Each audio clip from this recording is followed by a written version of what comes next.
My name is Postal Dude. I live at 308 Negra Arroyo Lane, Paradise, Arizona, 87104. This is my confession. If you're watching this tape, I'm probably dead. Murdered by my brother-in-law, Hank Schrader.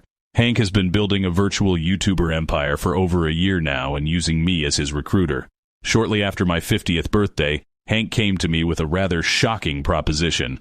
He asked that I use my live 2D knowledge to recruit talents which he would then hire using his connections in the Japanese UTAID world.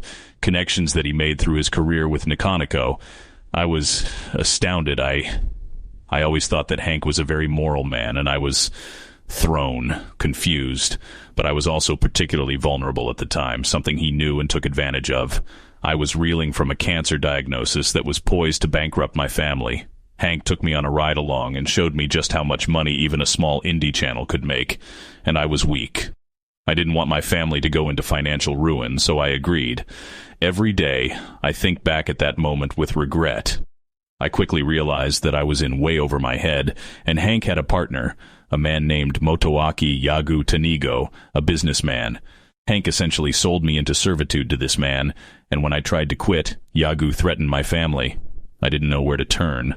Eventually, Hank and Yagu had a falling out. From what I can gather, Hank was always pushing for a greater share of the business, to which Yagu flatly refused to give him, and things escalated.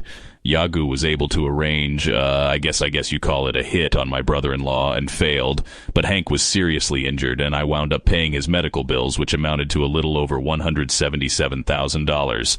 Upon recovery, Hank was bent on revenge. Working with a man named Riku Tazumi, he plotted to kill Yagu, and did so. In fact, the bomb that he used was built by me, and he gave me no option in it. I've often contemplated suicide, but I'm a coward. I wanted to go to the police, but I was frightened. Hank had risen in the ranks to become the head of the Cover Corp, and about that time, to keep me in line, he took my children from me. For 3 months he kept them.